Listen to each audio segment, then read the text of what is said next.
వారాహి నవరాత్రుల సందర్భంగా 150 మంది ఋత్వికులతో సహస్ర చండీ మహాయాగం సంప్రదించండి.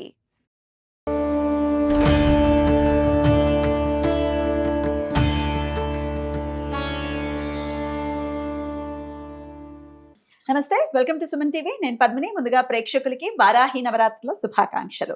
వారాహిదేవి కోరుకుంటే కొంగు బంగారం చేసేటటువంటి స్వరూపం అని మనందరికీ తెలిసినటువంటి విషయమే. అయితే వారాహి నవరాత్రుల్ని మరి ఎవరెవరు ఎలా చేసుకోవాలి, రోజు చదువుకోవాల్సినటువంటి స్తోత్రాలు ఏమిటి, పాటించాల్సినటువంటి నియమాలు ఏమిటి, ఇవన్నీ ఖచ్చితంగా మీలో ఎన్నో సందేహాలు ఉంటాయి. ఇవన్నీ నివృత్తి చేయడానికి ఈరోజు మనతో పాటు సిద్ధంగా ఉన్నారు మన అక్క స్రవంతి గారు. మాట్లాడదాం. అక్క నమస్తే. అక్క నమస్తే పద్మిని. వారాహి నవరాత్రుల శుభాకాంక్షలు అక్క. మీకు అందరికీ కూడా వారాహి అమ్మవారి అనుగ్రహం తప్పకుండా లభించాలని కోరుకుంటూ మాట్లాడుకో. ఏదో కరెక్ట్ పర్సన్ ఖచ్చితంగా. ఎందుకు అంటే వారాహి దేవిని ఎన్నో సంవత్సరాలుగా కొలుస్తూ ఉన్నారు. చక్కగా చాలా విశేషంగా పెద్ద పెద్ద క్షేత్రాల్లో కూడా మనం చేసుకున్నాం కదా. ఆషాఢ పూర్ణిమకి పూర్ణాహుతి చేసుకున్నాం 4 ఏళ్ల క్రితం. కాశీకి వెళ్ళాము, తర్వాత త్రిపురాంతకానికి వెళ్ళాము.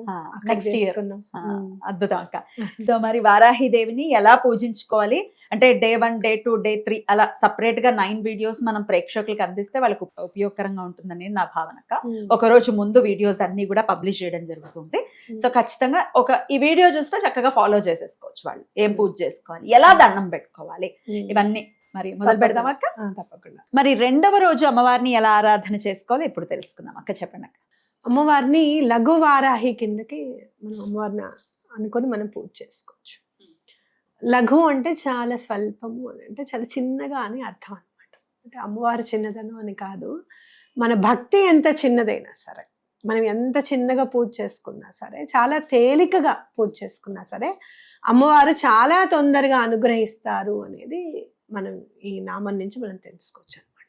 అంటే మరి ఎలా అంటే వారాహి అమ్మవారికి చాలా చిన్నగా, అంటే ధూపం పెడితే ఇష్టం, బెల్లం పానకం పెడితే ఇష్టం, లడ్డు నివేదన పెడితే ఇష్టం. అట్లాగే అమ్మవారికి రోలు రోకలికి పూజ చేస్తే ఇష్టం.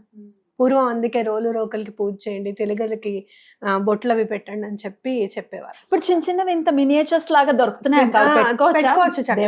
దేవుడి గదిలో పెట్టుకోవచ్చు, తప్పేమీ లేదు. అలాగే లేదు అంటే కనుక కిచెన్ లో మనం ఎక్కడన్నా ఒక గ్లాస్ లాగా వేసి కూడా పెట్టుకోవచ్చు. అక్కడ కూడా మనం మామూలుగా బొట్లవి పెట్టి అక్కడ కూడా పెట్టుకోవచ్చు. అలా చిన్న చిన్నగా అమ్మవారికి బెల్లం పానకం అంటే ఇష్టం. అట్లా ఏదైనా సరే అమ్మవారిని చాలా అంటే తేలికగా పూజ చేసుకొని అమ్మవారి అనుగ్రహం మనం పొందొచ్చు అని చెప్పుకోవచ్చు. అంటే చాలా ఆర్భాటం కావాలా అంటే అక్కర్లేదు, ఎర్రటి పువ్వులు ఉంటే చాలా అమ్మవారికి.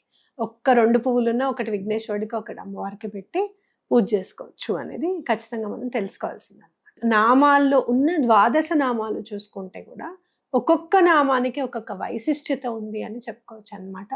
ఆ నామం వైశిష్ట్యత ఏంటి అనేది తెలుసుకుని అమ్మవారిని మానసికంగా కూడా మనం ఎంత మదిలో నింపుకుంటే అంత అనుగ్రహం లభిస్తుంది అనేది గుర్తుపెట్టుకోవాలి. అలాగే డిసిప్లిన్ అనమాట. ఇవాళ నేను ఎర్రచీర కట్టుకొని పూజ చేసుకుంటాను అంటే ఆ ఎర్రచీర కట్టుకొని పూజ చేసుకోవడం. అలాగే అమ్మకి వాళ్ళ తాంబూలం ఇది స్పెషల్గా పెట్టుకుంటాను అంటే స్పెషల్గా పెట్టడం. అట్లా మన అమ్మకు మనం ఏం చేస్తే నచ్చుతుంది అనేది మనం ఆలోచించుకొని చేసుకోవడం అనమాట. అంటే హంగు ఆర్భాటాలు అనేవి అవసరం లేదు అమ్మవారికి. అందులో ఇవి గుప్త నవరాత్రులు ఎవరికి తెలియకుండా చేసుకోవాలక్క. తెలియకుండా అని అంటే హంగు ఆర్భాటం నేను చేస్తున్నానండి, నేను అలా చేస్తున్నాను, నేను ఇలా చేస్తానని ఎవరికి చెప్పాల్సిన అవసరం లేదు. ఇది ఏంటంటే శరన్నవరాత్రులు అనుకో బయట ఆరుబయట కూర్చొని అందరూ కలిసి చేసుకొని ఎంజాయ్ చేసేదన్నమాట. ఇదేమిటంటే నిన్ను నువ్వు ఉద్ధరించుకోవడానికి ఒక్కొక్క సాధన కిందకి ఒక్కొక్క మెట్టు నువ్వు అమ్మవారి దగ్గరికి చేరడానికి ఇది మనకి ఉపయోగపడతాయి. గుప్తము అంటే ఏంటంటే నువ్వు అసలు చేస్తున్నావని ఎవరికీ చెప్పక్కర్లేదు అనేది అర్థం అనమాట.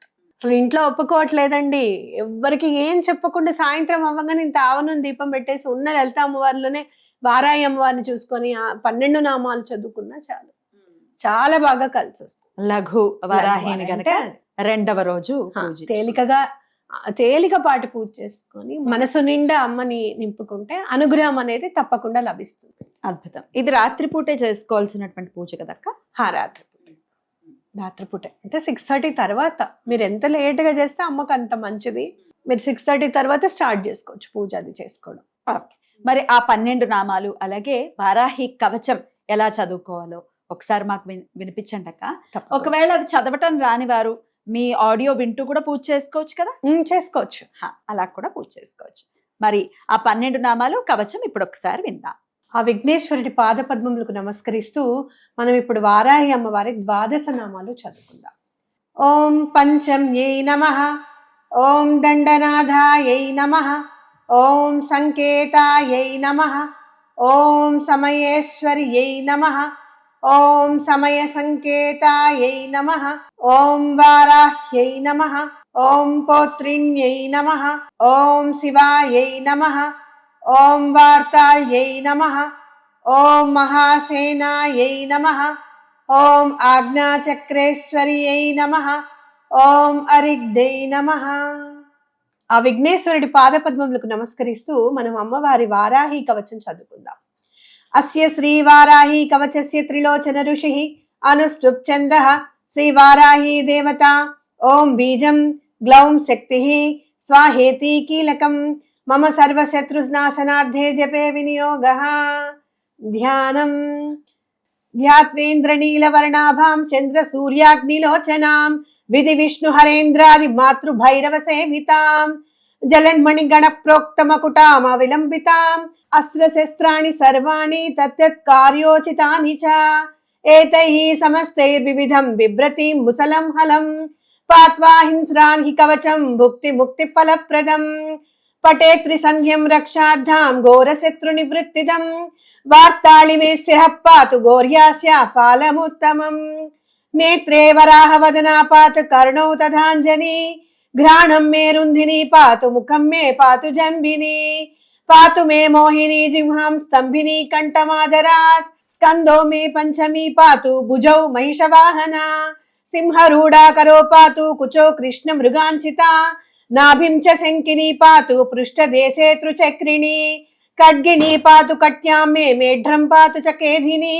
गुदं मे क्रोतिनी पातु जगनं स्तंभिनी तथा चंडोर्चोर्मुयुग्मं जानुनी शत्रुमर्दिनी जंगाद्वयं भद्रकाली महाकाली च गुल्पयोः पादाद्यंगुली पर्यन्तं पातु चोन्मत्त भैरवी सर्वांगं मे सदा पातु काल संकर्षणी तथा युक्तायुक्त स्थितं नित्यं सर्व पापात्र्यमुच्यते सर्वे समृद्ध्य संयुक्तं भक्त रक्षण तत्परं समस्त देवता सर्वं सव्यं विष्णोः पुरार्धने सर्वशत्रु विनाशाय शूलिना निर्मितं पुरा सर्वभक्त जनाश्रित्य सर्व विद्वेष संहतिः वाराही कवचं नित्यं त्रिसन्ध्यं यपटे नरः तथा विदं भूतगणान् स्पृशन्ति कदाचन आपदाः शत्रुचोरादि गृहदोषाश्च संभवाः माता पुत्रं यदा वत्सं धेनुपक्षेवलोचनं तदाङ्गमेव वाराही रक्षा रक्षाति सर्वदा. इति श्री रुद्रयामल తంత్రే శ్రీ వారాహి కవచం. రుద్రయామల తంత్రం అంటే చాలా చాలా మహిమాన్వితమైనది అని వింటూ ఉంటాం. అద్భుతం. ఒక్కసారి చదువుకుంటే చాలు అక్క? ఒకసారి చదువుకుంటే చాలు.